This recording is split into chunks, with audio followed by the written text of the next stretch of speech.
Two mics.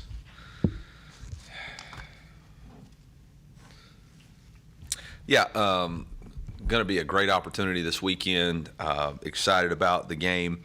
Here, obviously, have had really good fan support, really good fan support this season, and really excited for our players and our team to come back for that. Obviously, there's a couple of things that we're celebrating. Military appreciation this weekend, and our thank you to those who lay their life on the line for us to have the freedoms that we do. I think it's appropriate to celebrate military appreciation the week before you get to vote. And that's really the expression of our freedom, is our ability to vote and to give our direction for what we believe the future of our country should be about, which again goes back to when we first started here in 2020 in Mizzou for Change, and our push to register our team to vote and use their voices in a positive way. There's also an Ag Day, which for our state and obviously our university is so important. I know I spend a lot of time celebrating and talking about St. Louis and Kansas City, but it's not my intention to neglect what I consider to be the spirit of Missouri, the rural farmers and ranchers, the people of this great state who work hard every day to provide. I think about Curtis Gregory, obviously a former football player who still serves in the House of Representatives but is a full-time farmer. My father-in-law was a farmer until recently when he retired, but those guys go to work every single day and provide for us, and so it's going to be a good weekend. I know we've got limited tickets available, and so excited about that. The last thing I would like to recognize is on Monday, or maybe it was Friday, our board recognized our former student curator member, Remington Williams, who was a personal friend of mine who I had a lot of support from and interaction with, and a young man who had a really bright future in front of him. Obviously, this past June, tragically passed due to the actions of a drunk driver, and our board recognized or has created an Outstanding Student Leader of the Year award, and I know 3 students from the University of Missouri Columbia will be awarded that. And so also in honor of him this weekend, our coaching staff will be wearing a bracelet honoring Remington Williams, and so that's what you'll see from our coaching staff this weekend. And with that, I'll open it up for questions about upcoming opponent. Eli, what did you see out of EJ the last few weeks that prompted that change? And I mean, how much did that contribute to what looked like, one of your offensive line's better efforts this season? Yeah, I mean, EJ's a guy that's been working hard and has had some inconsistencies in performance, but we just felt like, last year he started against South Carolina, so we could kind of go back and watch that tape and see how he held up, combined with the fact that we felt like we weren't performing as well as we needed to the last 2 games. And if you do the same thing over and over again and expect a different result, I believe that's the definition of insanity. And so at some point you have to create some change, and you have to evaluate whether or not it's repeat the process and do it better, or do we need to give somebody else an opportunity to help us? And felt like EJ did that. Just like with anything, I would tell you that after watching the tape, there's a lot of things that we've got to do better. The result was great at the end, but it was not by far our cleanest game or best game. It was our cleanest game from a complimentary football and no turnovers, but there's a lot of things that all 11 of us and coaches need to improve this week. You talked after the game about kind of embracing your identity, figuring out who you are. Mm-hmm. Like me personally, or? No, the team. Oh, okay. As I say, I kind of always known I'm a dorky dude. That's not a problem. Kind of the way the defense is playing and what you need from the offense. Ideally, I guess you don't want that to take 8 weeks, but is it sort of a better late than never? You have a good idea of who this team is now? No, I mean, quite honestly, if you look at the 3 games we lost, I think we were playing that way. We just weren't. We turned the ball over in critical situations. I think it's more of we've just embraced it more. Like, this is what we have to do. And, everybody wants to be the star, right? But sometimes you just got to understand and recognize that on this team, in this brotherhood, our defense puts us in the best chance to win. And so offensively and special teams, we have to support that. We got to continue to improve. And I thought offensively, we set the tone in that game when we went 94 yards on the first drive, and then they got a stop, and we went down, and I don't think it was 94, but it was something, and scored again. So I think we're holding up our end of the bargain, but we got to understand that we just can't put the ball in jeopardy. 11 a.m. kicks. You guys care? Or you just take the time, do what you got to do? Don't faze me, man. Yeah, I love it. I love 11. I love 3. I love 6. I've played at 8:30 at night. We love playing the game. We work our butt off. You could argue that these guys work 320, 25 days a year for this opportunity, for 12 opportunities. And I don't think anybody cares about what time that opportunity is. It's a challenge for our fan base, and it's hard to get loosened up that early, in the morning. You don't probably want to crack your first beer till after 10:30. I get that, but everybody's got to make sacrifices. It takes what it takes to get a win, and we're going to need the fans really going. Again, I felt like the last 2 games, our home crowd was the best advantage. Our third downs right now, emotion when we get our defense on a third down is incredible, and we're going to need our fan base to really come alive and be there for us. And our team will be ready to roll at 11, but I don't believe that any of us care what time the game is. When you get a win like that, obviously on the road, how do you see that kind of build confidence in your locker room in the days moving forward, or do you kind of feel like that energy's infectious a little bit? Well, I think there's a fine line between confidence and arrogance. Confidence is something that you earn through your preparation each week, and arrogance is feeling like you can skip steps because you've done something previously. I think the caution for our team is there's confidence in your ability to prepare each week and recreate that process, which I think for the last 4 weeks we had done that. We just didn't see the result. So instead of giving up, they just kept doing it a little bit better.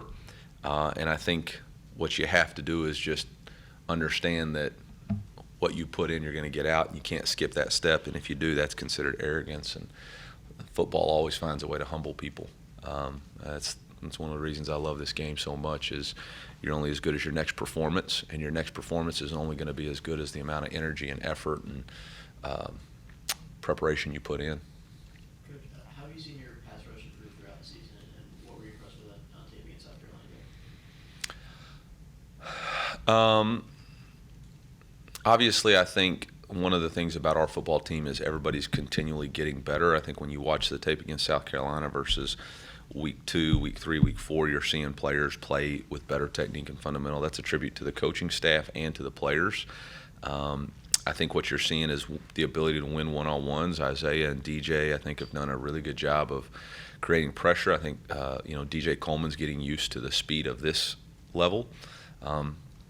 And I think, Coach Davis and Coach Peeps being on the same page. Some of the pressure is a result of the games that we're playing on the inside. So I think that's and the combination of being able to Coach Baker and Coach Smith do a great job of on our third downs giving looks that create one-on-one matchups and not allowing the O-line to slide the protection. There's not a lot of double teams, and so if you're a D lineman and you can get a one-on-one, you got to win in this league. Yeah, you mentioned Coach Davis and Coach Peoples. How have they kind of worked together to improve that defensive line this year? Well, one, they speak the same language. They're on the same page as far as the techniques and fundamentals that we're using. And I think both of those guys are low ego, high output individuals. And I think our players respond to that. It's really not about them. It's about how do they make their players better. And so I think it's been a really good situation. Obviously, Isaiah McGuire was named SEC Defensive Lineman of the Week, and the results are coming for that group. What are some of the things DJ Coleman does well, and what are some of the things that he has improved on transition? I think he's a really physical player at the point of attack. And then I think he's got really good twitch to create pass rush. And, he affects the quarterback, gets the ball out, tips the ball. He makes plays when the opportunities are presented. And I talked about this, I think, after the game. The amount of depth that we have, quality depth that we have at the line of scrimmage on defense is really difficult for everybody because you're facing a fresh player, whether you're an offensive lineman, every play in a one-on-one situation, and that player has got some twitch to get to the quarterback. So that gives our players the ability to play fast and fresh, and obviously put strain on the defense or on their offense. What has Mark Stoops done well to build up that Kentucky program the last, I guess, decade here? In our league, I would say that I have the utmost respect for Mark and what he's accomplished. He took a job in this league that I had not had a whole lot of success, and went and built an identity and stuck with his process. And you can see the identity of that team every time you watch it, whether it's been in 2020 when we played them or this year when we played them. The identity of how they plan to win shows up. They're very tough, they're very physical, they're very long. The style of recruiting that he has, the style of play, I think all of those things fit together. I think the continuity and stability of his vision and philosophy. Like I said, I've got a tremendous amount of respect for him. He's been able to keep a similar style of defense by being able to keep his defensive coordinator there. Offensively, they do a really good job of playing to their players' strengths, whether or not it's the quarterback, the wide receivers, or the running back, and whether or not you put on the tape from this year or last year, you see a lot of the same styles. Last year they had Wandell. This year they have the true freshman that still has that same burst and speed. Obviously, the running back is a really good player, and he's back. And then obviously the quarterback is one of the top quarterbacks in the country. So you can see that even though they lose a player, they kind of plug in the next player. It's the same thing on defense. They've got incredible length on the perimeter. They play an odd structure. They don't give up explosive plays. They know when to blitz, but they don't live and die by the blitz. They're really big on the inside, so their three interior players eat up a lot of blocks. They were able to backfill some of the losses that they had out of the transfer portal. Since I've been here, they've had a middle linebacker taken, or a linebacker taken in the first round. They've had a D lineman taken in the first round. They had a corner taken, in top 2 rounds. So he's recruited really well, and he's developed his team really well. Eli, I know it's going to change week to week based on matchups and things like that, but offensively, was there any difference in, the game plan, the play calling, the approach last week, or did similar things just work better last week than maybe they had at other times? We're a game plan specific offense. We have a core DNA of what we run, but how we get to it's a little bit different, and every scheme presents a little bit new window. And we kind of on Sunday we watch the games.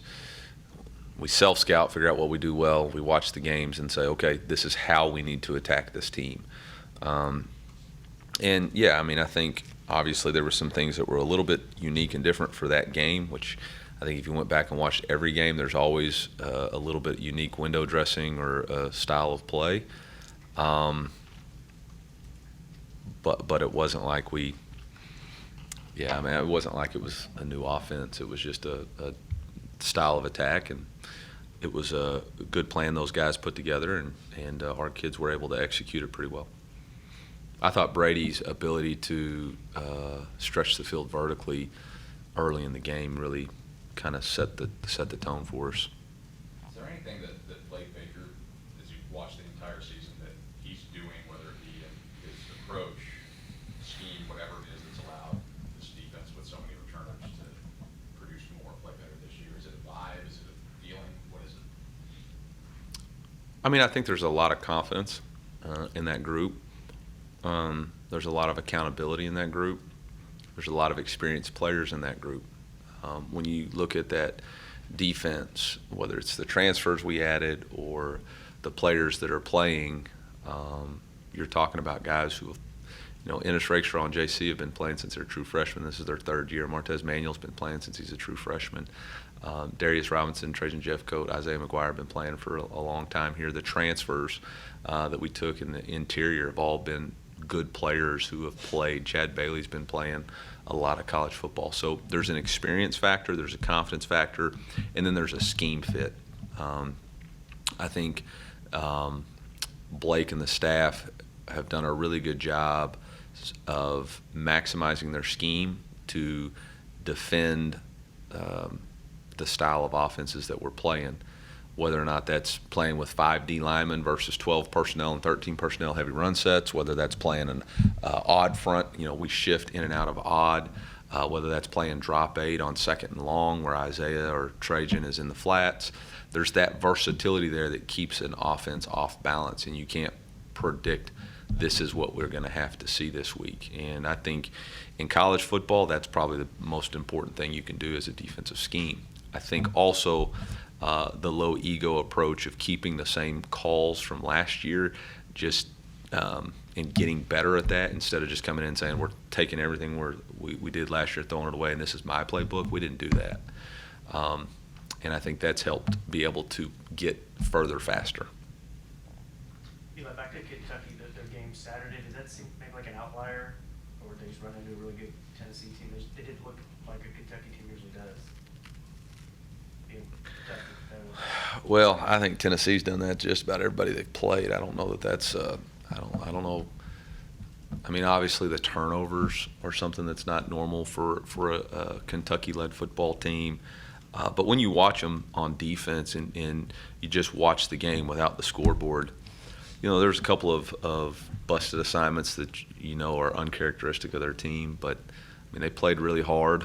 Offensively, they had a couple of big-time drives and explosive runs, and their running back is a really good player, a really tough physical runner. And I think last year there was a stretch where they had 18 straight runs against us. So we know this is going to be a tough physical matchup in the trenches. We know that they're going to come in here and my anticipation is they're going to play their best game of the year. They're going to want to atone for last week. I know they're all going to sit there and think that this is a game that they can come win. And so, it's going to be important for us to play our best game. Coach, back to DJ Coleman last week. Coach Baker said that DJ is probably the toughest player on the team, that he'd take him in a alley fight or something like that. For one, what does that say that a guy from the FCS transferring in is, he has that impact, and he's also a playmaker on the field? I don't know if Blake's met Cody Schrader or not, but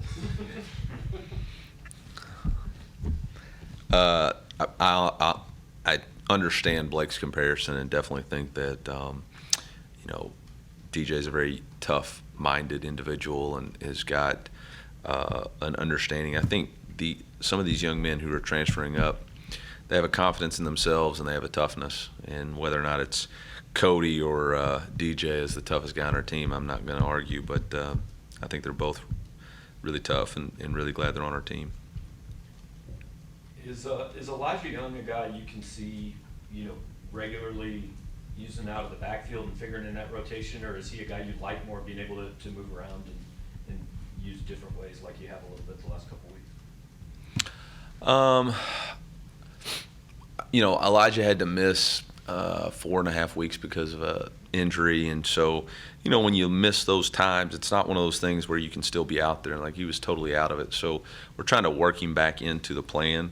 I think the biggest thing for him is just consistency, specifically in picking up protections and blitzes. And so, obviously in this league, if you're that size and they're a blitz-heavy football team, it's going to be a matchup issue for us.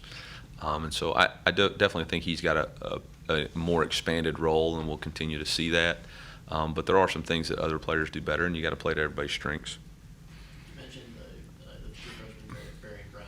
He's kind of leading another explosive kick returning unit. What have you seen as to why they've been so good at that, and where do you think your kick coverage is at right now? Yeah, I think they're the most explosive return team in college football, probably. them in South Carolina. We're not where we need to be covering kicks. We're inconsistent at best. And I think it's a combination of inconsistency of ball placement. Obviously, we kick one out of bounds. We kick one in the middle of the field. We've got to be better on that. And then our coverage unit can't rely on Sean kicking a touchback every time. They've got to take every approach like, hey, we're going to have to go tackle this inside the 20. And so that's kind of a point of emphasis this week. And I think you'll also see some changes to the personnel on kickoff to continue to create competition. Anything else, Coach? I think Dominic was caught a ball on almost half the snaps he played on Saturday. Do you anticipate going forward more attention on him, or has he already been getting that and he's managing to get open anyway? God, if they're not paying attention to him, that's bad. I think they're paying attention. I think they're just he's a really good player. I'm fortunate to have him. I think the ability for, there's a lot of hype around another wide receiver we have on our team, which probably causes there not to be enough attention on them on 7. But then some of those catches, they're 1 yard in front. It's a jet sweep, and that accounted for at least 40 of the yards. So it's both. It's both. I thought we did a decent job in the first half of making sure that the playmakers were touching the football. So. Were there some things more recently that Horse Camp had been doing that maybe he wasn't doing to get playing time early in the season? Developing or? I think Ryan's been a very consistent player for us. I'm hesitant to say one way or the other because it can kind of throw shade on somebody else. But, it was his opportunity, his time. We had given other players opportunities in the game, and the results were not what they needed to be. And whether or not that person had beat them out in fall camp, which had occurred, we still have 7 weeks that players have an opportunity to get better, and so we needed to see it. And I think Ryan did that and took advantage of his opportunity, and hopefully his role will expand as there's Sunzi opportunities are seized. Opportunities multiply as they are seized, and so hopefully that's what happens with him. We're good? Yeah, shout out to Mike Kelly for not showing up again.